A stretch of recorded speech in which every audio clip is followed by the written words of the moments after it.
Right, so I have with me Brad, and Brad is a Cicerone, which you explain to us, because I don't think we're very familiar with this term in the UK. Sure. Cicerone is very much equivalent of like a beer equivalent of a sommelier. So a person who's knowledgeable in beer styles, history, things like that.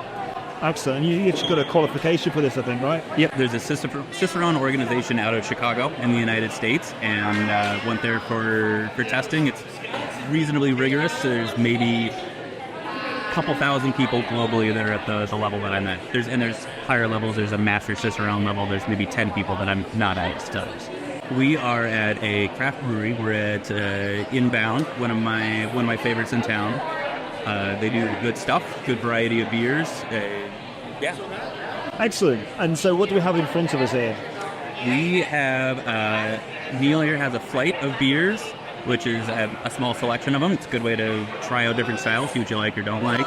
As someone who doesn't drink much, it's a good way for me not to fall over after for another segment as well. Absolutely. Yeah, having a pint at a time is often too much even for me. This darkest one here is one that's called Contains Nuts. It is a peanut butter milk stout. So a milk stout is a darker beer that's got some lactose put into it, which adds a sweetness to it.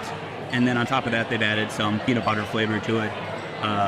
It's a good, fun style. Sometimes people make fun of craft beer styles for just putting all sorts of different things in together. I'm very happy, very comfortable with Novelty, so that's great for me either way. And then we have 2 IPAs, I think. We have 2 IPAs. We have West Coast IPA, which is what most people think of as an IPA. It's more on the bitter side, can have a little bit of citrus, grapefruit, and like resiny, like almost, like hot sort of flavor to it, or smell to it. And then this one is a newer style called New England, or sometimes a hazy style. It's a little bit more fruity, not nearly as bitter. Right. And then what I have is a saison.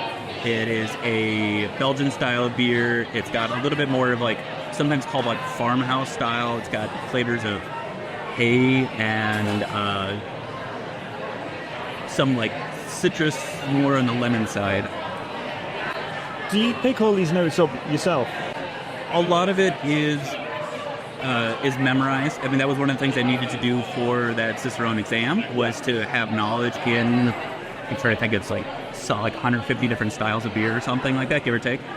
And so there's a lot of memory from what those styles are supposed to be like. And then there is also some of me tasting it. And when I did taste this beer, yes, it very much has those very common flavors of hay and a yeah. It's in one, right? You taste it, sip it, yeah. I'm picking up something citrusy. Okay. Not much sweetness. Okay. Because I don't generally drink, so I sort of stopped drinking for a while and then started again, but very moderate. In a very moderate way, and it's sort of like, I think my palate is diminished in a lot of ways. I've got to say, I actually really like the aesthetic. It's like always about a cloudy beer. Yeah, I could get it. It's just, we always have this wrong way around, don't we? Because it's like me, I don't know what I'm talking about. I'm going, yeah, it's good. And yeah. 5% about? Okay, so thank you. I think these are yeah, that sort of has that tastes more sour to me. Sour, interesting. Yeah, but I don't know what I'm talking about, so that doesn't help.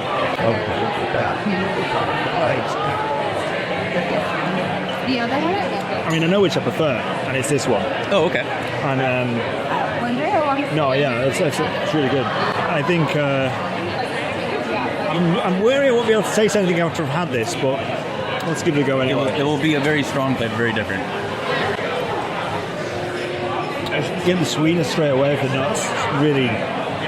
Oh yeah, I like that. I mean, it's not like that would be fruit like yeah, I mean it's everything you think it would be from the name and from the colour. It's right. Stouty, dark, and and you can definitely taste the peanut butter. So yeah, it helps that it's in the name. I don't know if I'd be able to pick it out as peanut butter if it didn't have it in the name. If you know what I mean? Yeah, absolutely. And that can be a tricky area with a lot of craft beers. Is when there's distinctly a flavor, and there's other ones on here that are raspberry or apricot, things like that too, of like how much of that flavor should there be? Should it be, for some people they want it overwhelming. They don't want beer, they want a peanut butter drink. And for other people they want beer, but they want it to have hint of peanut butter. Okay. And this, I feel like, from what I recall when I've had it before, is somewhere in between, which is, I feel like, a good area. I'm less of a fan, personally, of the so overwhelming, I don't even know what style beer was supposed to be. That's me. So, I get the impression there's a pretty decent, pretty sizable kind of craft beer scene here in Minneapolis then. Is that about right? Absolutely is the case. There's a lot of what makes a bigger craft beer scene is having a longer history and having more breweries that have existed for some time, and then people split off from that and create their own new breweries. And so there's one, Summit Brewing, which is in St. Paul, which started in the mid-'80s, so long before the really big push towards craft brewing in the 90s and early 2000s. And they're still around, and they're one of the biggest craft breweries in the state. And then another one more recent was Surly, which is reasonably well known across the United States. Yeah, so Surly's another one that's they've got a brewery elsewhere in Minneapolis that is, to me, like almost a cathedral. It is a giant mecca for breweries and for brewing and for craft beer likers. And so from not just those two, from Surly and from Summit, lots of other people learned about brewing and wanted to do their own thing and started to set up more. And so Minneapolis isn't the top for the United States for craft brewing per capita, but it's up there. It is one of the probably top 10 cities in the U.S. Do you ever get people coming into places and, I mean, is there people who are like sort of holdouts in terms of like, they just want a Pilsner style? There's definitely there's people who come into, I hear it all the time from, I've never worked in a brewery, I work related to the industry, helping breweries get their ingredients, but when I'm visiting a brewery, there's people come in just like, oh, I like a Bud Light, I want a quart or something like that. So some people, or sometimes people are like, can I get a rum and Coke? It's like, that's not what we're doing here. We got beer, and that's what, you know.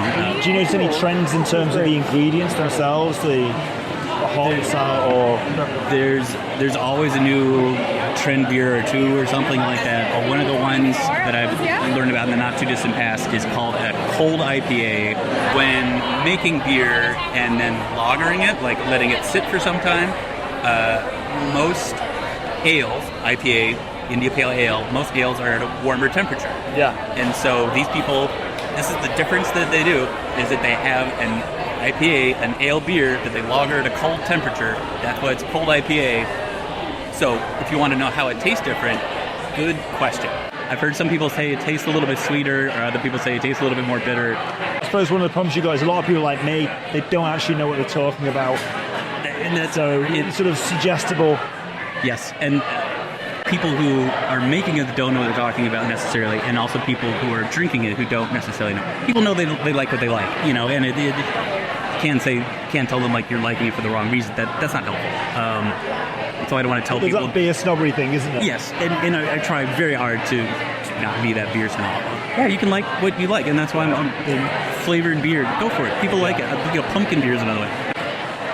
If you enjoy it, great. Well, cheers, Brad. Cheers. I feel like that's it's a little mismatch.